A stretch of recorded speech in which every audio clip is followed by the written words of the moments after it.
El recogimiento de Israel es un milagro, y es como un enorme rompecabezas cuyas piezas se colocarán en su lugar antes de los gloriosos acontecimientos de la segunda venida. Así como nos desconcertamos con muchas piezas de rompecabezas, los primeros santos deben haber visto la tarea de llevar el Evangelio restaurado a todo el mundo como algo imposible.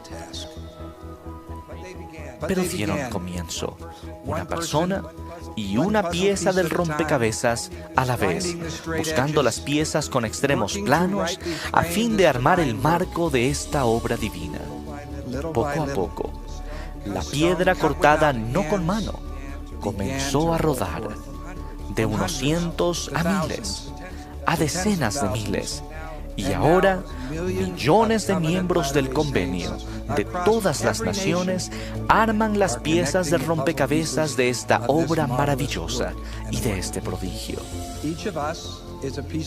Cada uno de nosotros es una pieza del rompecabezas y ayuda a poner en su lugar otras piezas importantes.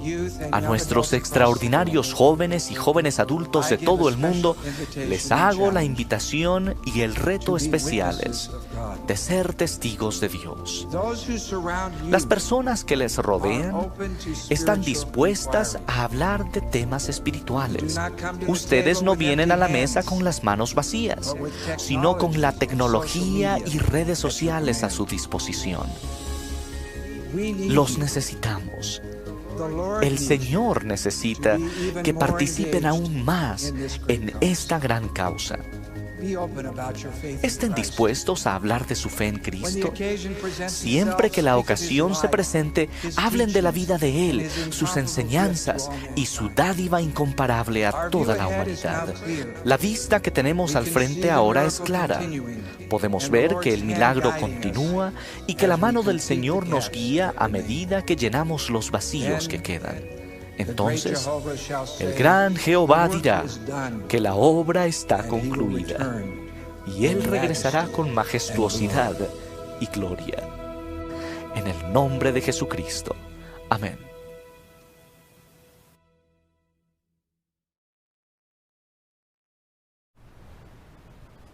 Estimados hermanos, bienvenidos a la clase de la escuela dominical correspondiente a la semana del 22 al 28 de marzo.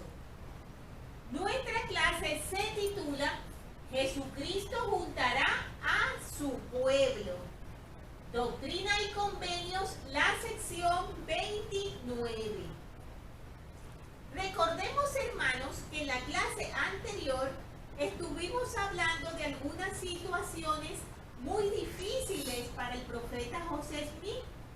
Hablamos acerca de uno de los 8 testigos de Hiram Page que empezó a decir que él tenía algunas revelaciones que veía a través de una extraña piedra que había encontrado. Esto ocasionó muchas dificultades, ya que la familia Wigmer e incluso Oliverio Cowdery estaban creyendo lo que este hombre decía, y eso generó mucha angustia al profeta, ya que él estaba acostumbrado a de alguna manera lidiar con sus enemigos, pero no con sus propios amigos. Recordemos que mencionamos que el profeta oró al Señor fervientemente buscando la manera en la que él debía actuar, lo que él debía hacer y lo que él debía decir, ya que si él actuaba de una forma ofuscada, podía generar que esas personas se ofendieran, podía generar una división en la iglesia, o incluso que algunos pensaran que no debían buscar revelación de ninguna manera.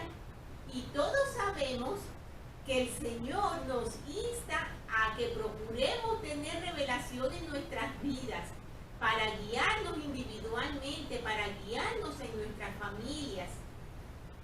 Pero siempre hemos sabido que la revelación concerniente en general a la iglesia solamente es recibida por el profeta.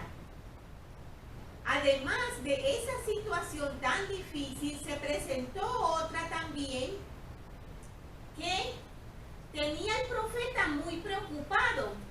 Vamos a ver qué fue lo que ocurrió. Y fue con Oliverio Cowdery.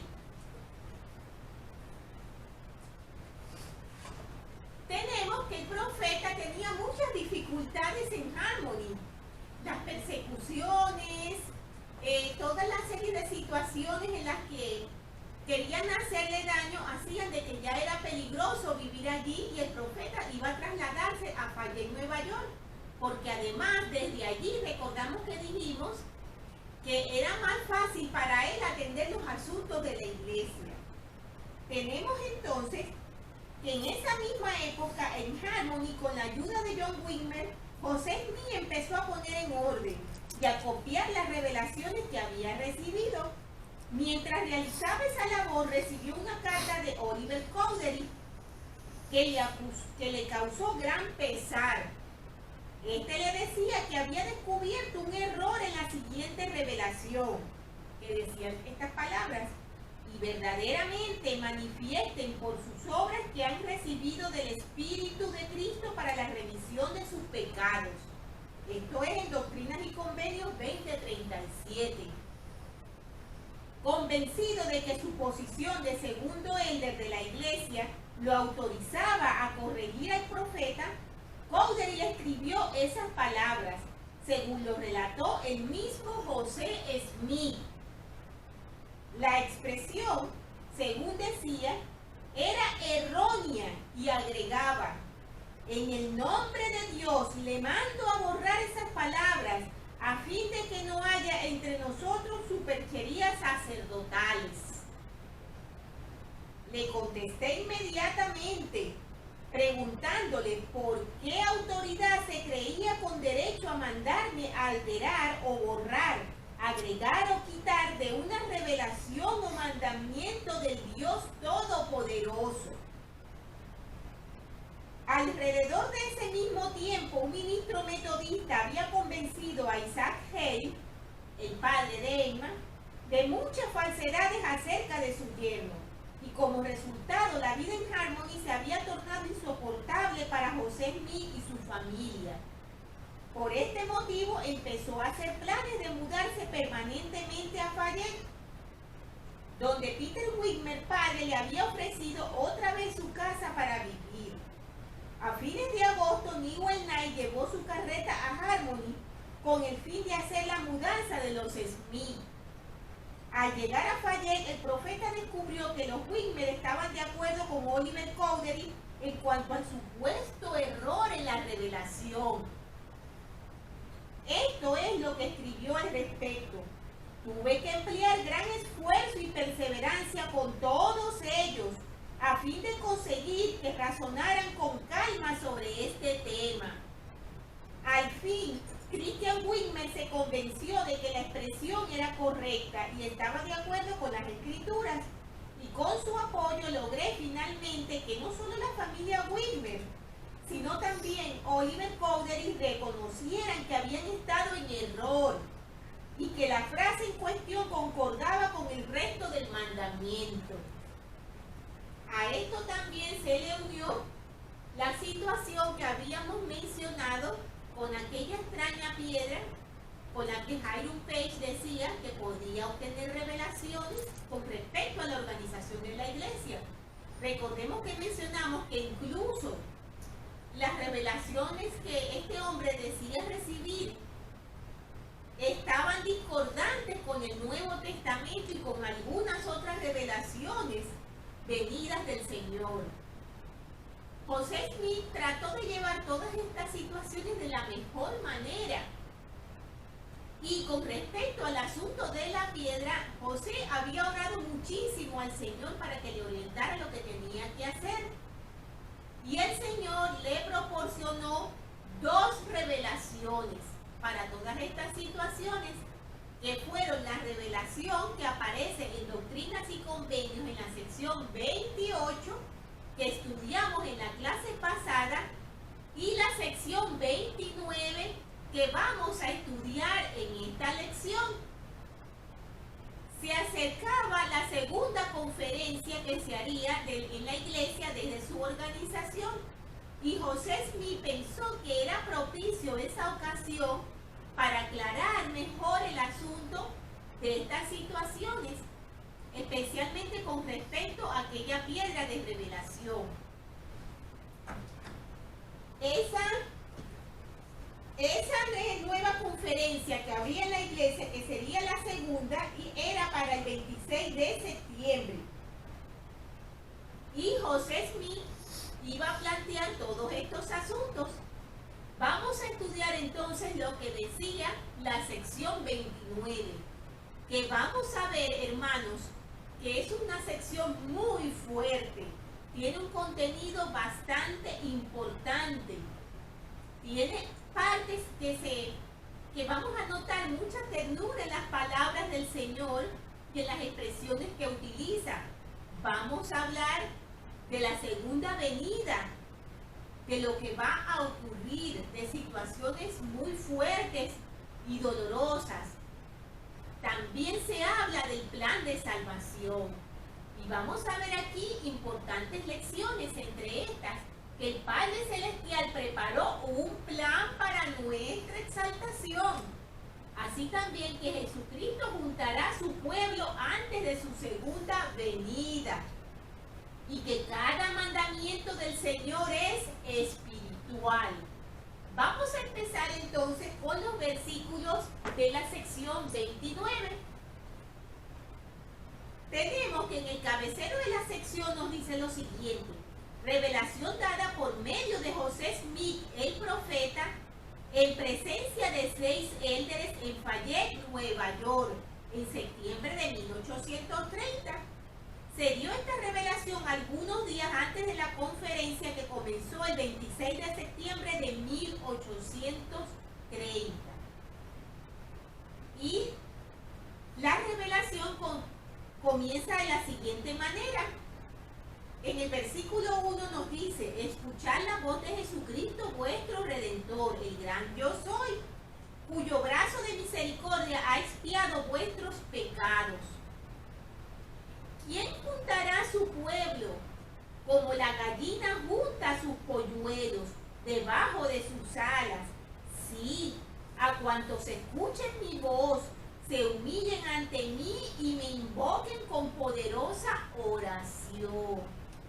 Tenemos allí, hermanos, que el Señor evoca una situación y toma como ejemplo a una gallina de una manera ilustrativa. Cuando una gallina observa algún peligro, lo que hace es que comienza a cacarear y a llamar a sus polluelos. Sus polluelos reconocen a su madre y acuden a ella. Luego entonces ella los coloca bajo sus alas y los protege una vez que los tiene todos juntos. Y esta expresión que emplea el Señor aparece 3 veces en el libro de Doctrinas y Convenios. Vamos a leer un poquito acerca de eso.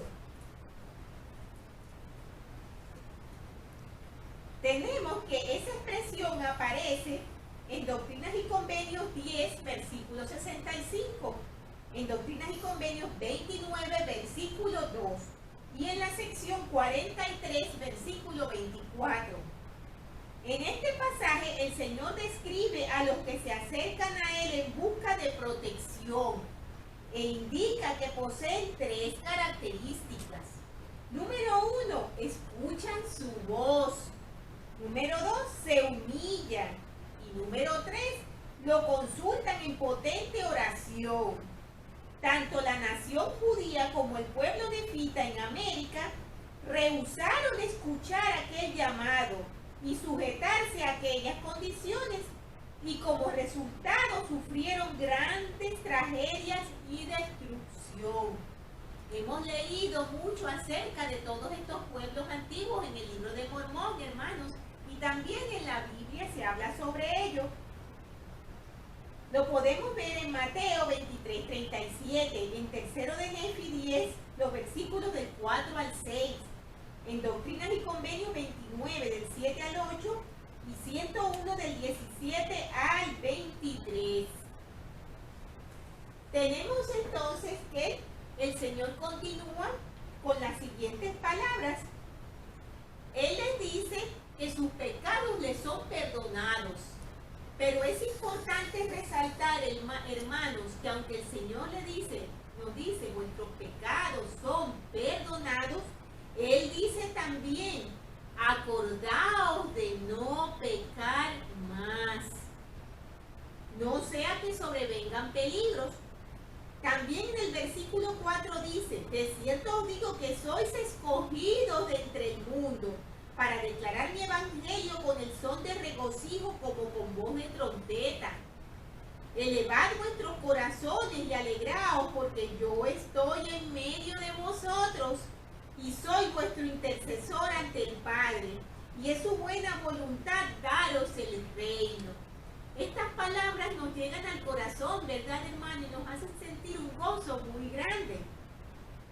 Seguidamente el Señor nos anima y dice, y como está escrito, recibiréis cuanto pidiereis con fe, si estáis unidos en oración de acuerdo con mi mandato. Y soy llamado para efectuar el recogimiento de mis escogidos, porque estos escuchan mi voz y no endurecen su corazón. Por tanto, del Padre ha salido el decreto de que serán recogidos en un solo lugar sobre la faz de esta tierra, a fin de preparar su corazón y que se preparen en todas las cosas para el día en que se derramen tribulaciones y desolación sobre los malvados.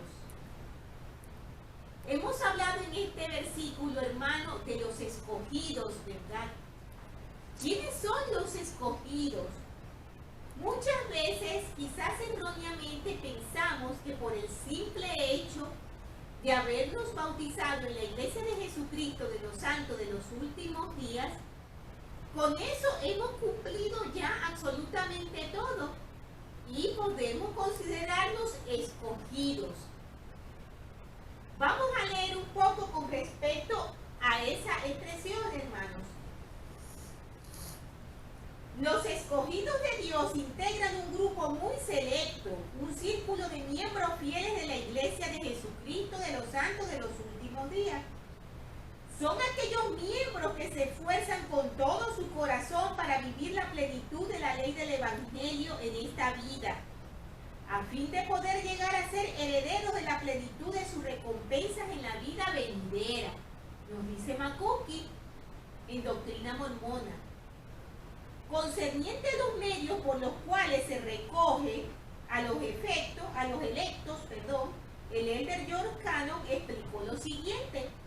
Allí donde la gente es pura y casta en sus pensamientos y acciones, el Espíritu de Dios tiene tal poder en ella que las personas perciben y comprenden la verdad sin demora. Son con su corazón blando, hermanos, y prestos a escuchar al Señor, sin tantas dudas, sin tanta excusa, sin tanto poner preguntas interrogantes y exigir quizás pruebas de lo que se nos está diciendo. Tenemos también que es por este medio que se están recogiendo a los mejores hijos de Dios de entre todas las naciones. La verdad atrae a la verdad, la luz a la luz y la pureza a la pureza. Atraemos lo bueno, hermanos, si procuramos hacer lo bueno.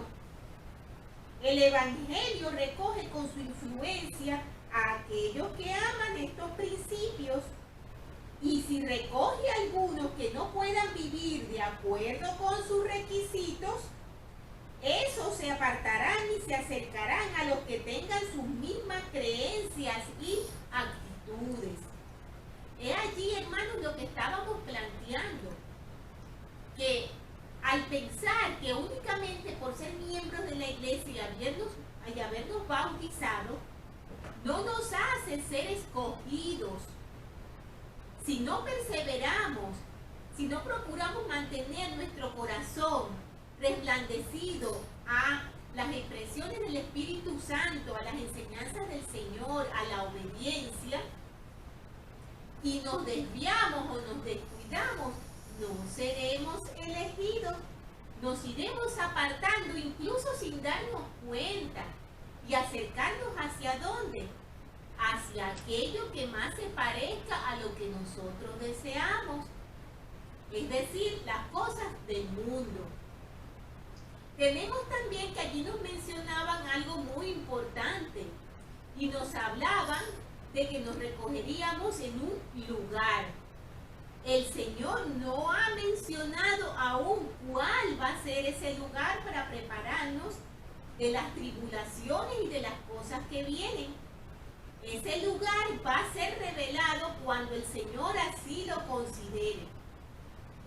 Y esa revelación llegará a nuestra primera presidencia, a nuestro profeta. Por eso debemos permanecer muy atentos siempre a lo que nuestro profeta nos indique. Recordemos que Él es el único que puede recibir revelación para la iglesia en general.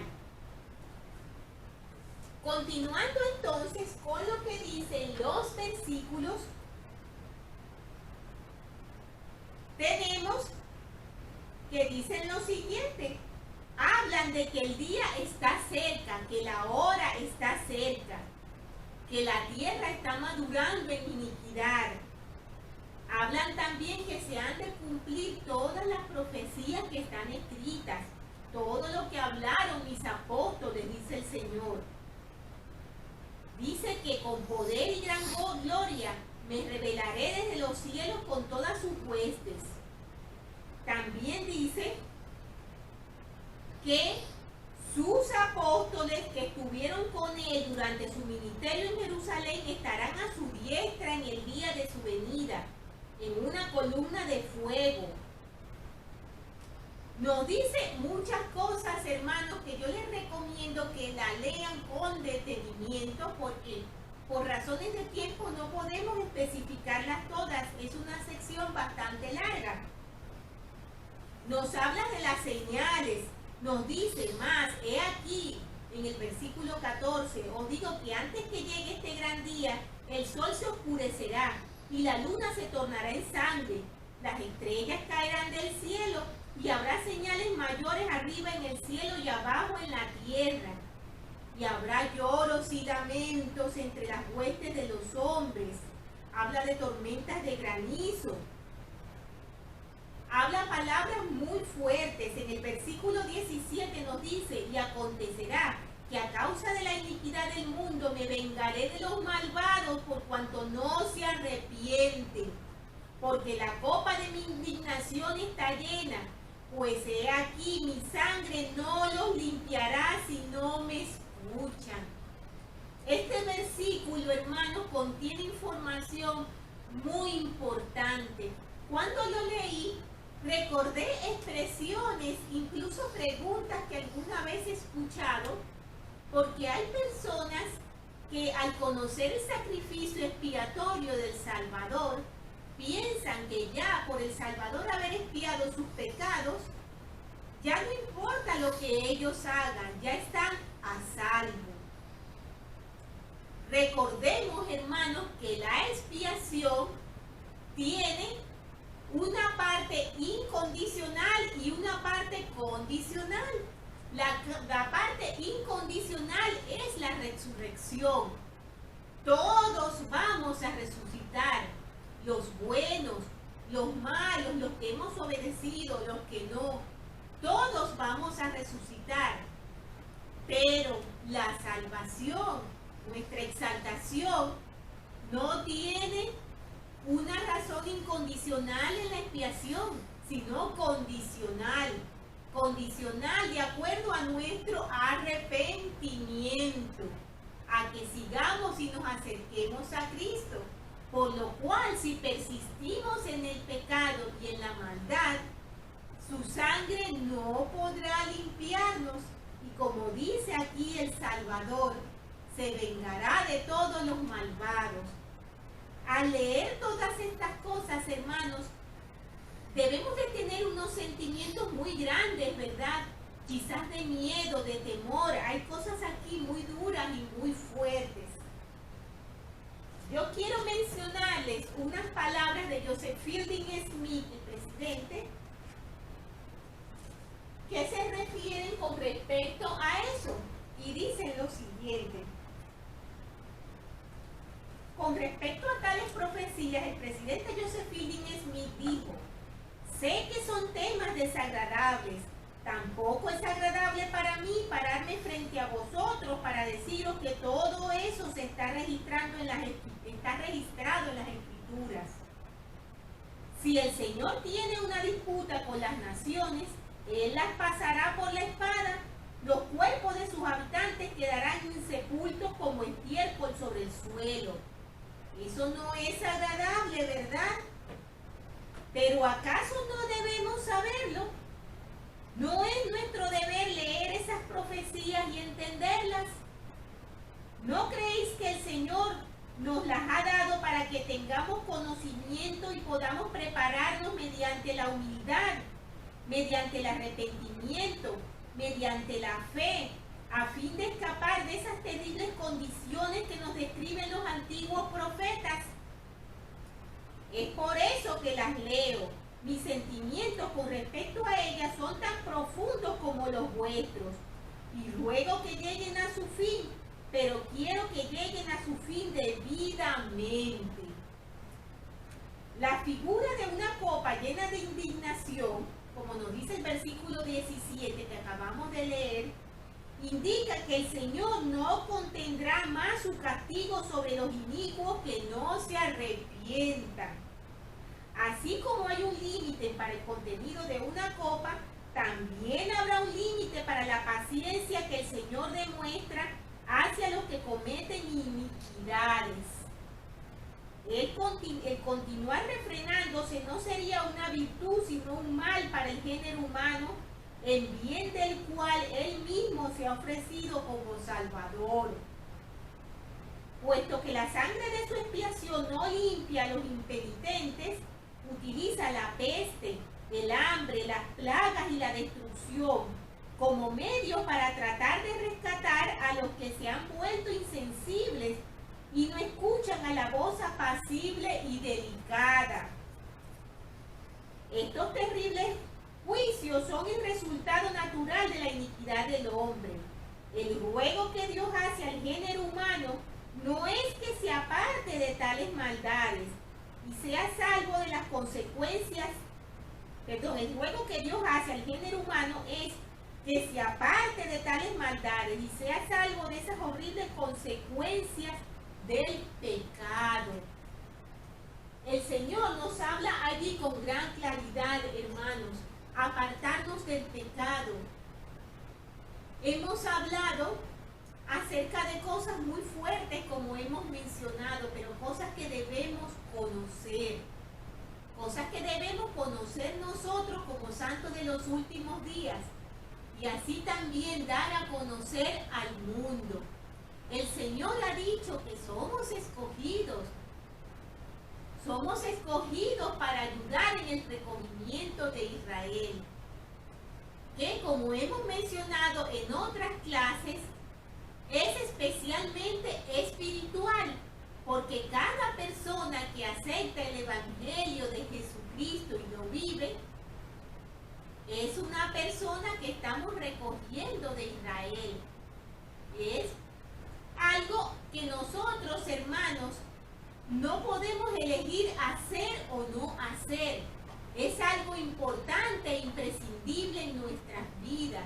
Es algo para lo que hemos venido. Ayudar al Señor a edificar su reino, a demostrar nuestra fe y ayudarnos los unos a los otros. El presidente Russell M. Nelson habló con respecto a este tema del recogimiento de Israel unas palabras muy importantes que me gustaría leerles, y dice lo siguiente: participación en el recogimiento de Israel. El presidente Russell M. Nelson enseñó: ciertamente estos son los últimos días y el Señor está acelerando su obra para recoger a Israel. Ese recogimiento es lo más importante que se está llevando a cabo hoy en la tierra. Nada se le compara en magnitud, nada se le compara en importancia, nada se le compara en majestad. Y si eligen hacerlo, si lo desean, pueden formar gran parte de él. Pueden formar parte de algo grandioso, algo espectacular, algo majestuoso. Cuando hablamos del recogimiento, simplemente estamos diciendo esta verdad fundamental. Cada uno de los hijos de nuestro Padre Celestial, a ambos lados del velo, merece escuchar el mensaje del Evangelio restaurado de Jesucristo. Ellos deciden por sí mismos si quieren saber más. Nuestro Padre Celestial ha reservado a muchos de sus espíritus más nobles, quizás podría decir su mejor equipo, para esta fase final. Esos nobles espíritus, esos excelentes jugadores, esos héroes son ustedes.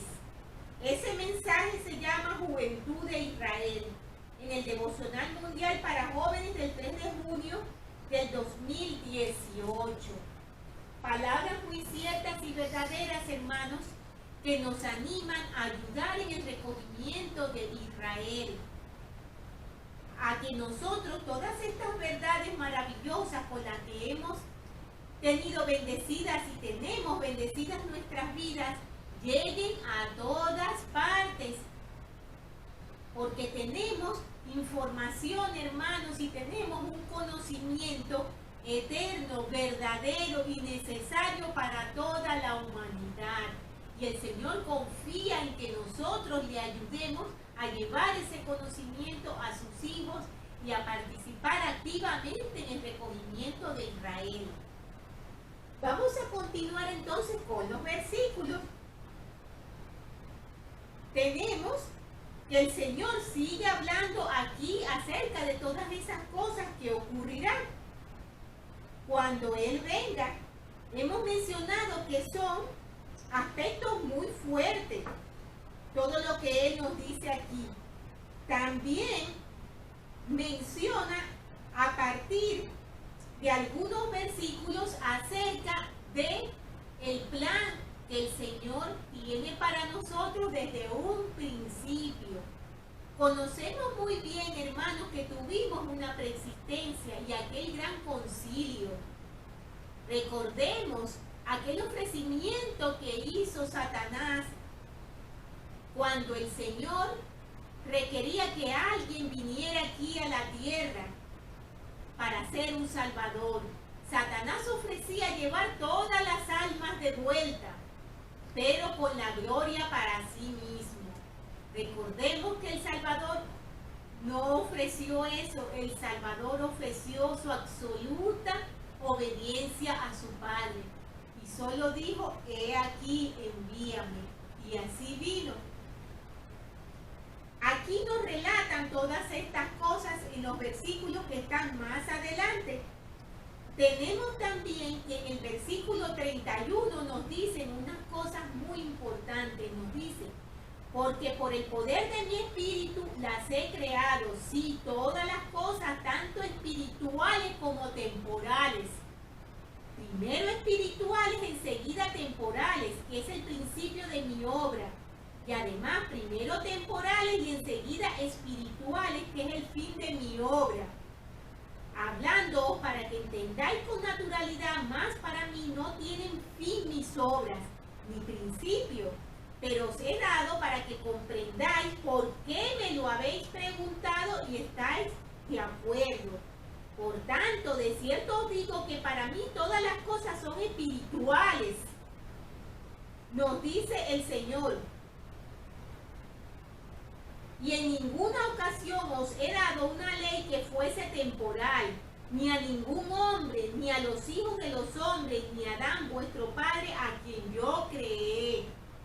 He aquí, yo le concedí que fuese su propio agente, y le di mandamientos, pero ningún mandamiento temporal le di, porque mis mandamientos son espirituales, no son naturales ni temporales, ni tampoco son carnales ni sensuales. Vamos a entender un poco esto, hermanos, acerca de lo espiritual, de que todas las cosas del Señor son espirituales.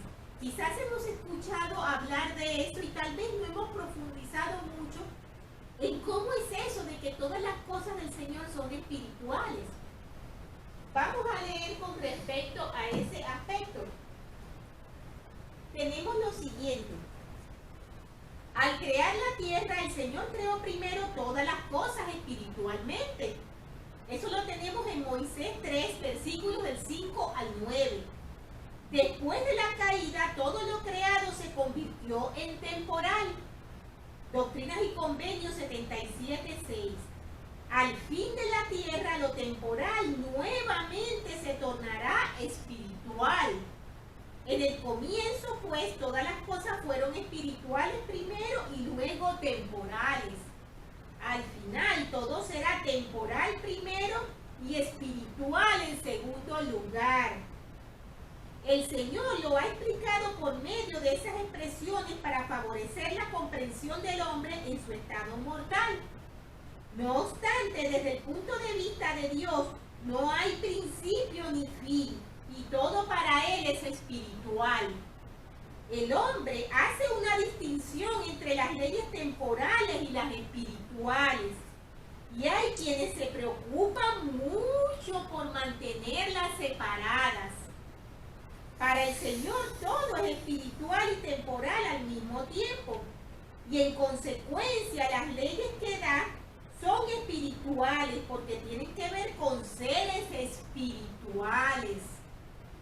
Al ordenar Dios a Adán que comiera el pan con el sudor de su frente, a Moisés que golpeara la roca para que el pueblo pudiera beber, al profeta José Smith que erigiera la mansión de Nabú, o a los santos de Utah que levantaran cercas e hicieran caminos, todo eso era para su bienestar espiritual así como físico. Obedecer tales leyes, una vez que se han recibido, es un deber espiritual.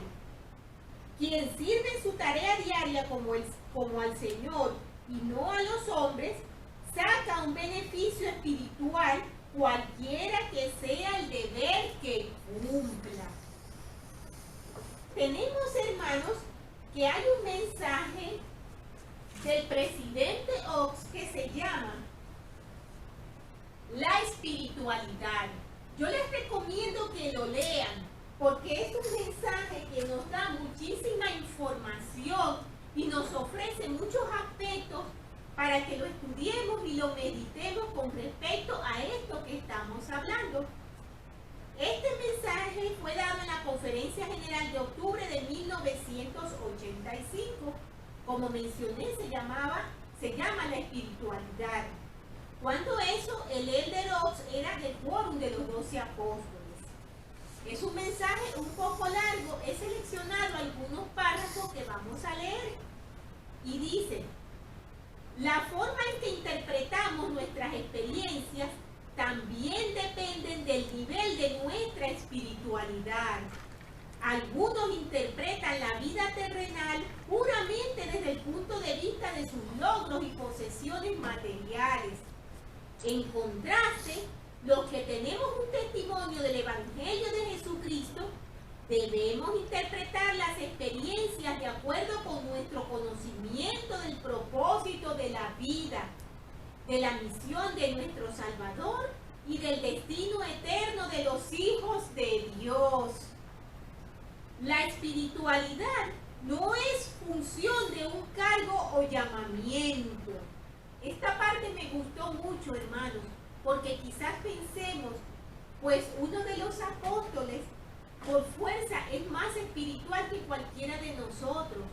o el obispo es más espiritual que un maestro, por decirlo de alguna manera. Entonces tenemos que un científico puede ser más espiritual que un teólogo, un maestro puede ser más espiritual que un dignatario oficial.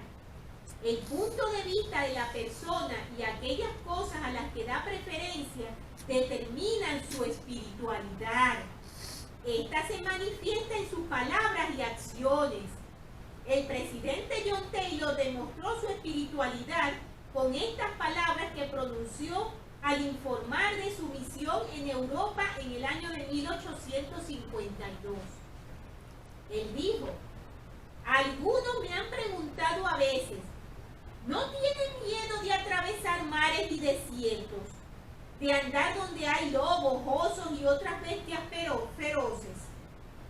¿No teme caer por el camino, ni que su cuerpo quede tirado en el yermo o cubierto por las olas? No, respondió el presidente Taylor. ¿Qué importancia tiene todo eso? ¿Y qué más daría si cayera por el camino? Esas cosas no me preocupan, sino que me regocijo día y noche de que Dios haya revelado el principio de la vida eterna, de que a mí se me haya puesto en conocimiento de esa verdad y de que se me considere digno de trabajar en la obra del Señor. Hermosas palabras, hermanos. También dice el mensaje: el contraste entre lo espiritual y lo temporal también se pone en evidencia en el caso de los gemelos Esaú y Jacob. Recordemos esa historia, hermanos. Y en la actitud diferente que tuvieron en cuanto a la primogenitura. Esaú, que era el primogénito, menospreció su primogenitura. Esto lo tenemos en Génesis 25:32. Jacob, el gemelo que nació segundo, la deseaba. Jacob valoraba lo espiritual, mientras que Esaú quería lo mundano. Cuando tuvo hambre, Esaú vendió su primogenitura por un plato de guisado. He aquí, explicó: yo me voy a morir, ¿para qué pues me servirá la primogenitura? Quizás eso nos suene un poco, hermano, a esas expresiones que normalmente escuchamos en el mundo. Vamos a disfrutar, vamos a hacer cosas. ¿Por qué tenemos que estar restringidos si finalmente vamos a morir? Debemos vivir ahora, debemos disfrutar ahora. Vamos a ver. Muchos como Esaú han renunciado a algo de valor eterno por satisfacer un apetito pasajero por las cosas del mundo. Los soldados romanos de Pilato dejaron una ilustración inolvidable de la perspectiva de la mente carnal y de la mente espiritual. En la trágica tarde del Calvario, un grupo de soldados esperaba al pie de la cruz, testigos del acontecimiento más importante de toda la eternidad. Totalmente indiferentes a lo que sucedía en la cruz, ellos se ocupaban de echar suertes para dividirse las escasas posesiones terrenales del Hijo de Dios que allí agonizaba. Lo tenemos en Mateo 27, 35, en Lucas 23, 34 y en Juan 19, 24. Este ejemplo nos sirve para recordar que no debemos echar suertes por las cosas del mundo mientras lo eterno, como nuestra familia y la obra del Señor, necesitan de nuestra atención. Ahora, un ejemplo de evaluación temporal y espiritual de una experiencia cotidiana. Hace años, en una reunión espiritual en la Universidad de Brigham Young, el elder Loren Dunn contó que su padre, que era presidente de Estaca en Tueli, un pueblo del estado de Utah, vivía muy ocupado. Había dado a sus hijos menores la responsabilidad de cuidar de las vacas de la granja en la que vivían. Los chicos tenían bastante libertad de acción y cometían errores. Un vecino alerta que observó algunos de esos errores, se quejó al padre de lo que hacían los muchachos y le dijo que pues los muchachos estaban cometiendo varios errores. Y entonces el presidente Duke le contestó lo siguiente: lo que usted no comprende es que estoy tratando de criar hijos, no vacas.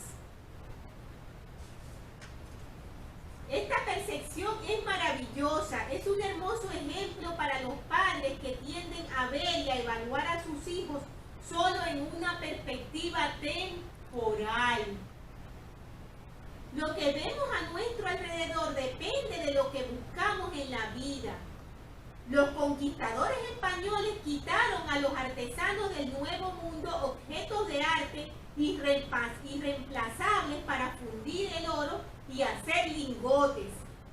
Los enemigos del profeta José Smith lo persiguieron para robarle las planchas de oro de las que debía traducir el Libro de Mormón. Las querían para conseguir dinero, no el mensaje que contenían. El valor temporal de las planchas tenía un precio, su valor espiritual era incalculable. El elder John Wisoe enseñó: todo acto humano y todo hecho terrenal tiene un significado espiritual. Es responsabilidad del hombre buscar la esencia espiritual de las cosas terrenales. No hay persona más feliz que aquella que respalda todas sus labores en la interpretación y comprensión espiritual de los actos de su vida. El apóstol Juan escribió lo siguiente: no améis al mundo ni las cosas que están en el mundo.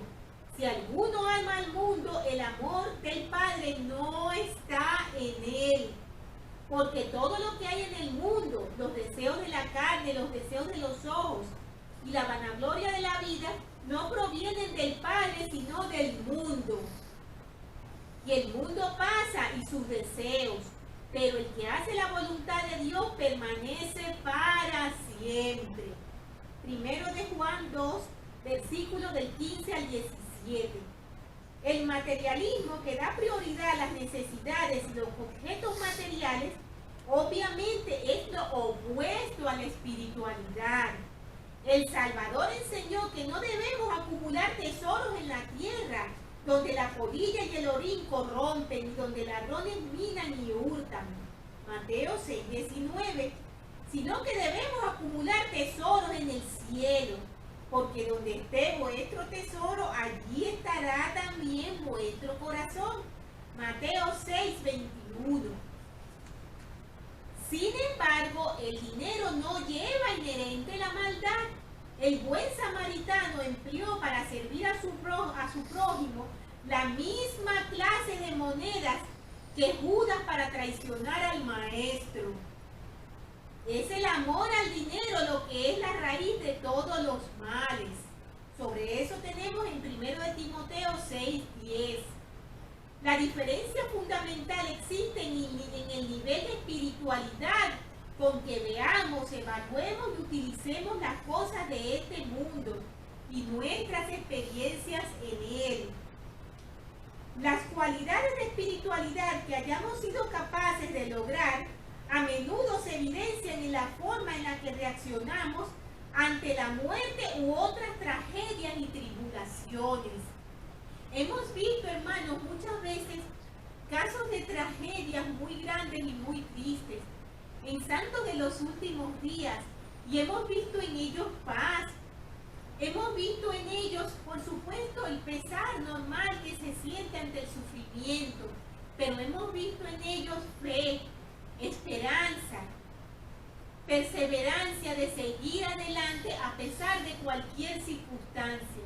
Sienten la paz de la espiritualidad que tienen en sus corazones a través de su fe en el Salvador Jesucristo y de ese plan maravilloso que nuestro Padre Celestial tiene para cada uno de nosotros.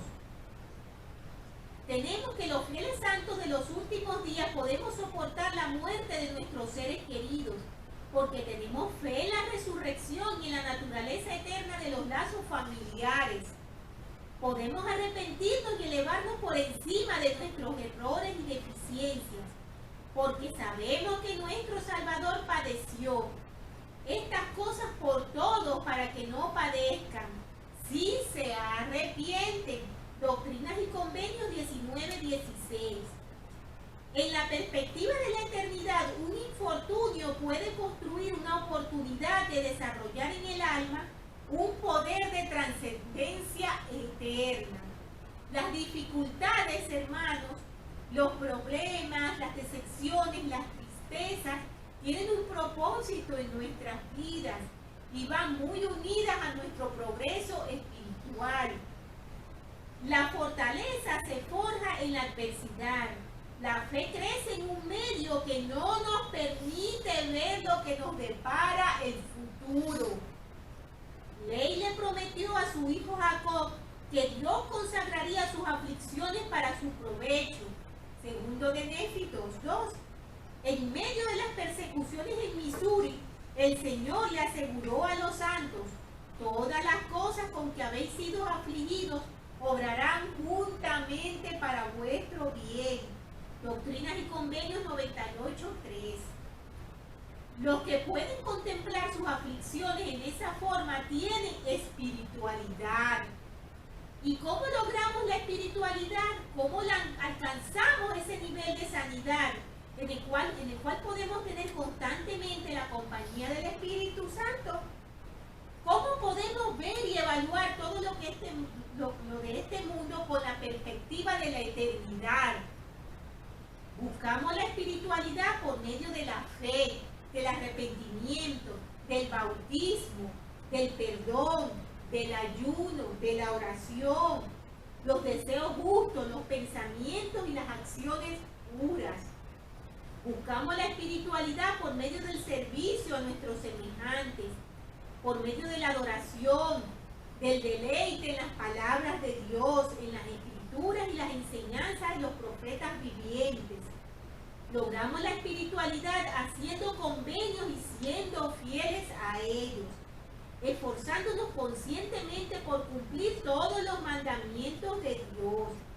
Pero la espiritualidad no se logra repentinamente, sino que es consecuencia de una sucesión de decisiones correctas. Es la cosecha de una vida de rectitud. Por el lente de la espiritualidad, en todo mandamiento de Dios vemos una invitación a recibir bendiciones. La obediencia y el sacrificio, la lealtad y el amor, la fidelidad y la familia, todo se ve en su perspectiva eterna. Las palabras del Salvador que aparecen en la traducción inspirada que hizo el profeta José Smith de la Biblia cobran nuevo significado. Y todo el que pierda su vida en este mundo por causa de mí, la hallará en el mundo venidero. Por tanto, abandonad el mundo y salvad vuestras almas. ¿Por qué? ¿Qué aprovechará al hombre si ganara todo el mundo y perdiera su alma? ¿O qué puede dar el hombre a cambio de su alma? Palabras, hermanos, muy sabias y muy fuertes de nuestro Salvador para cada uno de nosotros. Como mencionamos en esta sección también, nos habla acerca de todo lo que es el plan de nuestro Padre Celestial desde un principio, desde nuestra preexistencia. Lo tenemos todo allí en sus siguientes versículos. Tenemos también que en el 43 nos dice: y así yo, Dios el Señor, le señalé al hombre los días de su probación, para que por su muerte natural se levantara en inmortalidad a la vida eterna, sí, aun cuantos creyeren, y los que no creyeren a condenación eterna, porque no pueden ser redimidos de su caída espiritual, debido a que no se arrepienten, pues aman las tinieblas más bien que la luz. Y nos dice otras cosas más. En el 46 nos menciona, pero he aquí, os digo que los niños pequeños son redimidos desde la fundación del mundo mediante mi unigénito, de lo cual hemos hablado en otras clases. Por tanto, no pueden pecar porque no les he dado poder a Satanás para tentar a los niños pequeños, sino hasta cuando empiecen a ser responsables ante mí. Porque a ellos les he dado conforme a mi voluntad según me plazca. También nos habla aquí, hermanos, de aquellas personas que tienen alguna deficiencia mental, algún problema de salud fuerte, y dice, y además os digo, ¿a quién de los que tienen conocimiento no les he mandado yo a que se arrepienta? Y nos dice, y en cuanto al que no tiene entendimiento, queda en mi hacer de acuerdo con lo que está escrito. Y ahora no os declaro más en esta ocasión. Amén. Haremos un pequeño comentario, hermanos, acerca de estas dos cosas que hemos hablado aquí. Hemos hablado de que los niños pequeños son redimidos desde la fundación del mundo. El presidente Joseph Fielding Smith aclaró este versículo explicando que mediante la expiación de Jesucristo todos los niños pequeños son redimidos, pues no pueden pecar y Satanás no puede tentarlos. Tal vez surja naturalmente la interrogante en cuanto a las palabras del Señor respecto a los niños pequeños son redimidos mediante mi unigénito. Esto no significa que la redención se haya llevado a cabo por ellos antes o en la fundación del mundo, sino que en la ocasión en que se recibió el plan de salvación, se proveyó la redención de los niños pequeños, así como la de los que no tienen ley. Y esto quedó consumado con la expiación de Jesucristo. El Señor da a los padres una gran responsabilidad en cuanto a la salvación de los niños pequeñitos. La comisión que el Señor ha dado a los padres aparece en Doctrinas y Convenios 68, versículos del 25 al 28 y en Deuteronomio 6, del 5 al 7. Vamos a leer, hermanos, esos versículos porque son muy importantes. Muchas veces quizás descuidamos lo que es la espiritualidad de nuestros niños y quizás en nuestros quehaceres diarios nos despreocupamos un poco de ellos y pensamos que eso no es importante y que cuando ellos crezcan a lo mejor son ellos quienes tienen que buscar su espiritualidad y su progreso dentro de la iglesia. El Señor no lo ve de esa manera, hermanos. El Señor nos hace responsables de nuestros niños. Hemos hablado de la sección 68 de Doctrinas y Convenios. Vamos a leer un momento esos versículos de los que nos hablan allí porque son muy importantes. En el 25 nos dice lo siguiente: y además, si hay padres que tengan hijos en Sion o en cualquiera de sus estacas organizadas y no les enseñen a comprender la doctrina del arrepentimiento, de la fe en Cristo, el Hijo del Dios viviente, del bautismo y del don del Espíritu Santo, por la imposición de manos, al llegar a la edad de 8 años, el pecado será sobre la cabeza de los padres, porque esta será una ley para los habitantes de Sion, o en cualquiera de sus estacas que se haya organizado. Y sus hijos serán bautizados para la remisión de sus pecados cuando tengan 8 años de edad, y recibirán la imposición de manos. Y también enseñarán a sus hijos a orar y a andar rectamente delante del Señor. Muy importante, hermanos, que siempre recordemos nuestra gran responsabilidad con respecto a nuestros hijos. Tenemos también que hablamos de aquellos que no tienen entendimiento.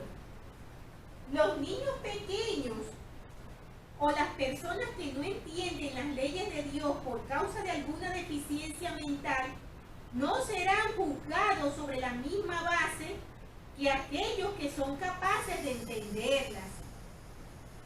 Esto lo podemos ver en Moroni 8:22 y en 2 de Nefi 9 del 25 al 27.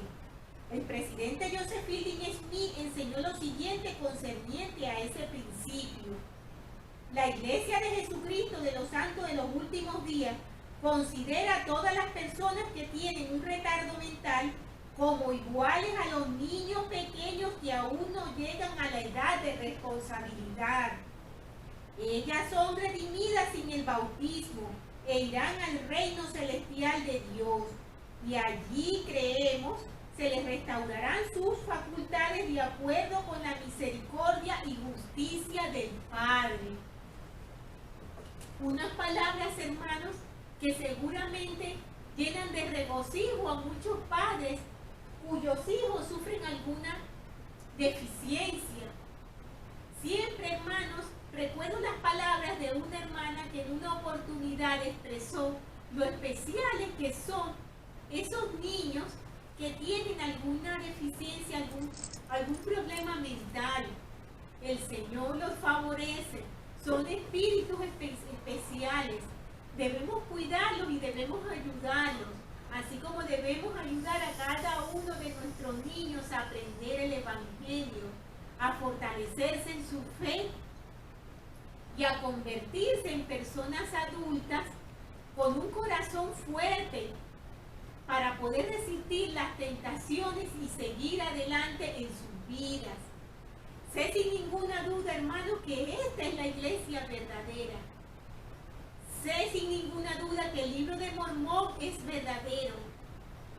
Creo completamente en ese plan de salvación que nuestro Padre preparó para cada uno de nosotros y que nos permite la oportunidad a través de nuestro Salvador Jesucristo de tener la esperanza de volver a su presencia.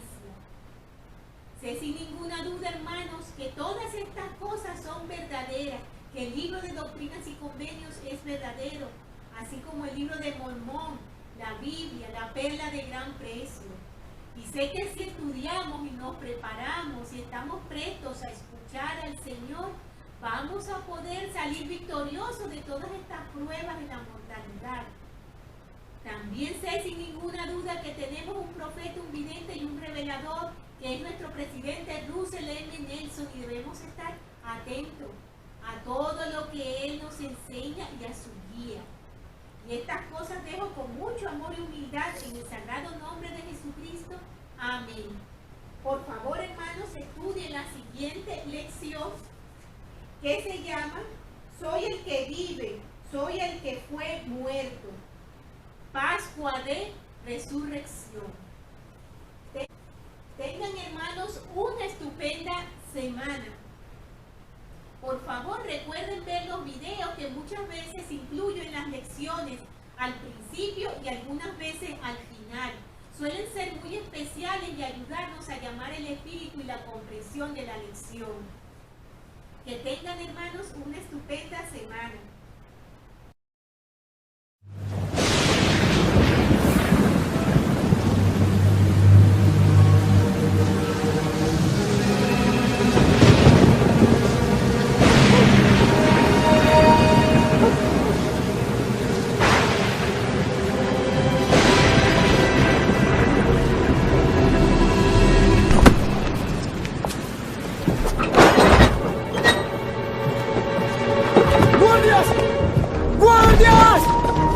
¡Socorro! ¡No! ¡Ayúdenme! ¡Ayúdenme! ¡Ya! ¡Ayúdenme!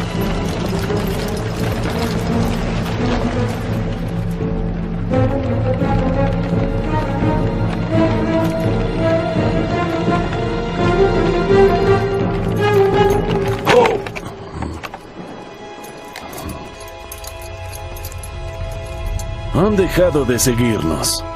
Nos darán una buena recompensa por este. No.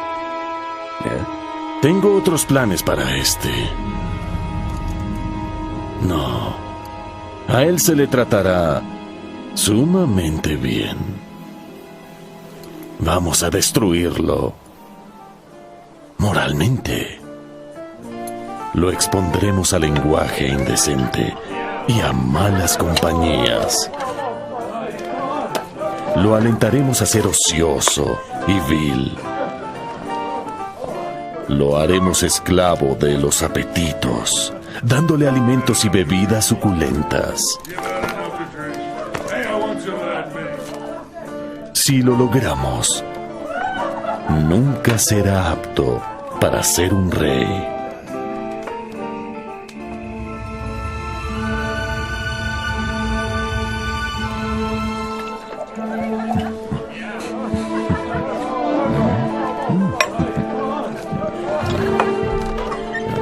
¿Vienes a sentarte con nosotros? Es un pobre tonto, no sabe lo que se pierde.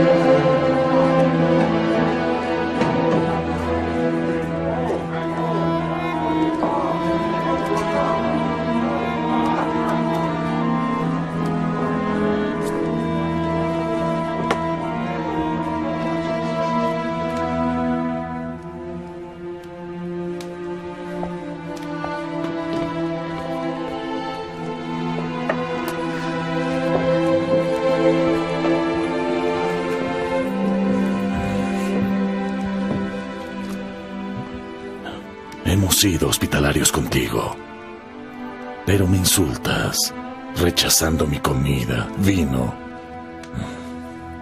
y placer. Todo lo que un hombre podría desear está a tu alcance, pero tú lo rechazas. ¿Por qué? No puedo hacer lo que pides, porque yo nací para ser rey.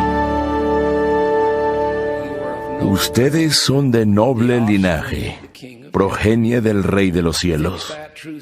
Graben esa verdad en su memoria y aférrense a ella. No importa cuántas generaciones de antepasados tengan, no importa la raza o el pueblo que representen, el linaje de su espíritu se puede escribir en una sola línea. Son hijos de Dios.